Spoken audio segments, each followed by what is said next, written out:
Bismillahirrahmanirrahim. Jangan lupa subscribe ya. Semangat, harus tahu dulu. Tidak mungkin kita akan beramal kalau kita tidak tahu. Misalnya bangun tidur, atau misalnya bangun, contoh misalnya, di antara salah satu sunnah Nabi SAW, man yata'ara minal lail, siapapun yang bangun di malam hari. Kemungkinan kita semua ini bangun di malam hari atau tidak? Bangun di malam hari bisa jadi karena anak menangis, bisa jadi karena kita ingin buang hajat, atau bisa jadi ada alasan yang lainnya. Ketika kita bangun di malam hari, apa sunnahnya? Apa sunnahnya? Kita tidak akan tahu apa yang kita lakukan kalau kita tidak tahu apa yang diajarkan oleh Nabi. Itu masalahnya. Bagaimana kita akan melakukannya sedangkan kita tidak tahu? Nabi SAW mengajarkan, kalau kalian bangun, baca subhanallah, walhamdulillah, wala ilaha illallah, wallahu akbar, wala haula wala quwata illa billah. Kemudian kita berdoa. Kalau ada di antara kita yang saleh berdoa, pasti dikabulkan doanya. Masalahnya kita tidak tahu. Bagaimana kita akan beramal kalau kita tidak tahu? Maka jawaban yang pertama, tahu dulu. Artinya belajar agama dulu. Dan kita tahu belajar agama itu adalah di antara salah satu ibadah yang paling mulia. Tujuan belajar agama bukan untuk menjadi ustaz, bukan untuk menjadi fulan, tapi belajar agama itu tujuannya adalah untuk agar kita tahu tentang agama Allah. Karena orang yang belajar agama pasti dihadiahkan oleh Allah dengan husnul khatimah. Dan semoga semuanya kita mendapatkan husnul khatimah. Itulah tujuan kita datang ke rumah Allah. Itulah tujuan kita belajar agama, bukan untuk mencari yang lain, tapi agar kita wafat dalam keadaan husnul khatimah, wafat dalam keadaan mengerjakan agama dan sunnah Nabi. Makanya orang yang ingin tahu tentang agama, mereka akan berusaha. Bahkan ketika wafat pun, ada salah satu cerita ikhwatul Islam. Ini salah seorang cerita ya, Syekh cerita di zaman sekarang ya, Nasruddin rahimahullahu taala, dikala dia kecelakaan, karena Imam Nasruddin itu kalau bahasa kitanya Imam Al-Albani ya.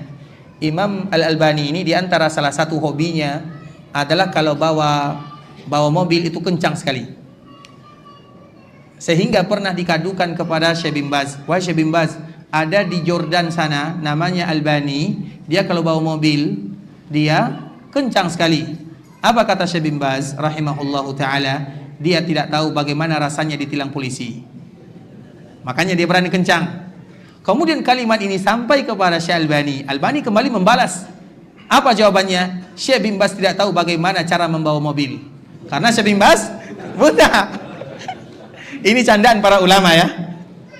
Jadi dikala dikatakan kenapa Syekh Albani kencang bawa mobil, karena dia tidak pernah ditilang polisi, kata Syekh bin Baz. Kalimat ini dengar oleh Syekh Albani, dijawab Syekh bin Baz mengatakan seperti itu karena dia tidak tahu bagaimana indahnya membawa mobil. Baik. Sehingga suatu ketika dia kecelakaan. Qadarullah. Nah, dikala kecelakaan, biasanya dikala kecelakaan itu banyak ungkapan-ungkapan yang selalu kita dengarkan, ya Sattar, ya Sattar, ya atau tidak? Ya Sattar. Nah, Syekh Albani dikala mendengarkan kalimat ini, bahasa Sattar itu salah. Bahasa Sattar itu salah. Tapi yang betul adalah Sittir. Sittir itu adalah di antara salah satu nama Allah. Kalau biasanya orang Arab, kalau kita kecelakaan, apa yang kita ucapkan? Kalau ada kawan yang kecelakaan atau ada yang mendapat musibah, apa? Tergantung daerah ya. Tapi biasanya kalimat yang keluar itu adalah ya Sattar. Artinya Sattar itu ya Allah tutup aibnya, atau wahai zat yang bisa menutup aib. Sattar itu sutra. Sutra itu apa arti sutra? Batas. Batas itu arti yang di belakang kita tidak bisa melihatnya, atau yang di belakang tidak bisa melewatinya, maka disebut dengan sutra, maka disebut dengan Sattar. Tapi bahasa untuk Allah, di antara salah satu nama Allah yang tepat adalah Sittir. Nah, ketika orang ini ya Sattar, ya Sattar, ya Sattar, maka Imam Al-Albani rahimahullahu taala, ini kisah ya, dia dalam terluka, dikala dia mendengarkan kalimat ini, dia mengatakan bukan itu, tapi ya Sittir, ya Sittir. Padahal dalam keadaan sakit, terluka, masih sempat untuk menyebutkan mana yang benar, mana yang salah. Itulah tujuan kita belajar agama, bukan yang lain. Belajar agama itu ikhwatul Islam yurisul istiqamah wa yurisul husnul khatimah. Ada salah seorang yang namanya Abu Hanifah. Abu Hanifah itu punya murid. Salah satu muridnya adalah Abu Yusuf Al-Qadi, dan yang kedua Muhammad bin Hasan Asy-Syaibani. Dua orang murid ini adalah murid yang terkenal. Yang pertama Abu Yusuf. Abu Yusuf itu hasil didikan daripada Imam Abu Hanifah yang dia menjadi ulama mahkamah dunia di zamannya. Maka disebut dengan Al-Qadhi, Abu Yusuf Al-Qadhi. Al-Qadhi itu karena dia qadhi dunia. Itu adalah murid daripada Imam Abu Hanifah. Kalau seandainya Abu Yusuf begini muridnya, bagaimana gurunya? Dan yang kedua namanya Muhammad bin Hasan Asy-Syaibani. Muhammad bin Hasan Asy-Syaibani itu adalah orang yang belajar kepada Imam Malik, bahkan belajar kitab Al-Muwatta. Agar kita tahu bahwa para ulama yang mazhab ini, mereka itu sama semuanya.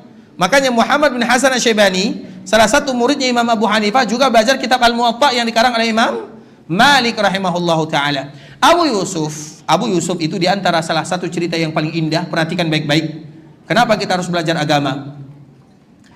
Dikala dia sakit, tiba-tiba dia membahas, dijenguk oleh murid-muridnya.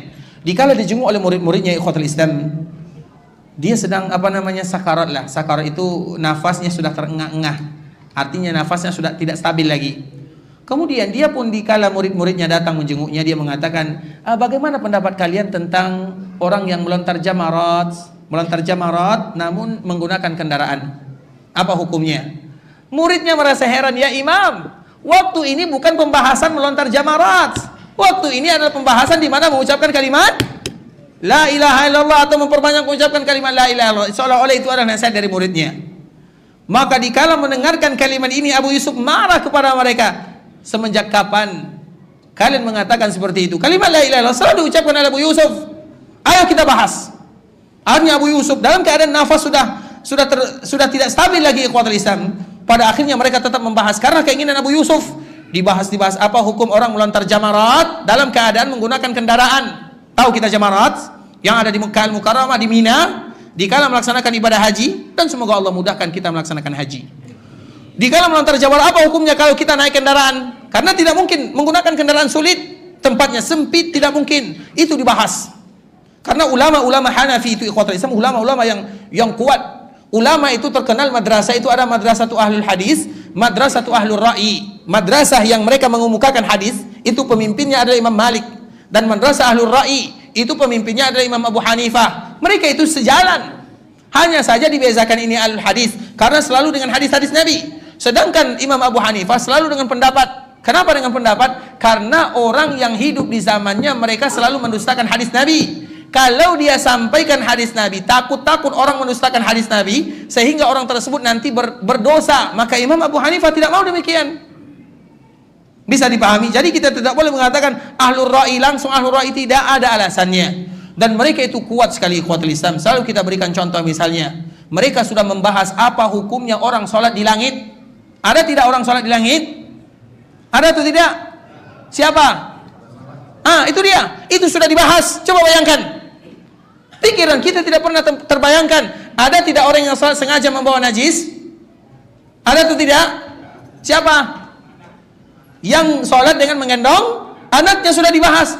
Itu ahlur ra'i. Jadi kita tidak boleh. Imam Abu Hanifah kalau seandainya beliau mengatakan bahwa meja ini terbuat dari emas, maka semua kita akan percaya dengannya, saking kuatnya hujah dan ra'yunnya, bukan main-main. Salah satu muridnya adalah Abu Yusuf. Nah, Abu Yusuf ini ikhwatul Islam, dikala dia wafat atau hampir wafat, dibahas tentang masalah melontar jamarat. Kemudian muridnya tidak mau. Pada akhirnya mereka tetap membahas. Setelah pembahasan ini selesai, murid-muridnya pun ingin izin meninggalkan dirinya. Ketika muridnya meninggalkan gurunya, baru saja melangkah keluar dari rumahnya, maka sudah terdengar kalimat-kalimat istirja', yaitu kalimat inna lillahi wa inna ilaihi raji'un, lillahi ma a'ta wa lahu ma akhadh wa kullu syai'in indahu ila ajalin musamma. Artinya baru saja murid-murid tadi yang membahas tentang masalah agama baru keluar meninggalkan rumah gurunya, ternyata gurunya sudah dipanggil oleh Allah Subhanahu wa taala. Itulah tujuan kita kenapa harus belajar agama. Tidak ada cita-cita kita yang lain. Tidak ada tujuan kita duduk di sini untuk dunia, tidak ada. Tujuan kita di sini hanya ingin ditutup usianya dalam keadaan husnul khatimah, agar kita semangat belajar agama Allah, menegakkan yang dianjurkan oleh Nabi sallallahu alaihi wasallam. Tidak ada yang lain. Itulah caranya, ya. Baik. Yang lain. Karena sudah jam 8.30 ya. Barakallahu fikum ikhwatul Islam. Mungkin sampai di sini pembahasan yang bisa kami jelaskan. Yang benar dari Allah Subhanahu wa taala, yang salah dari diri kami pribadi.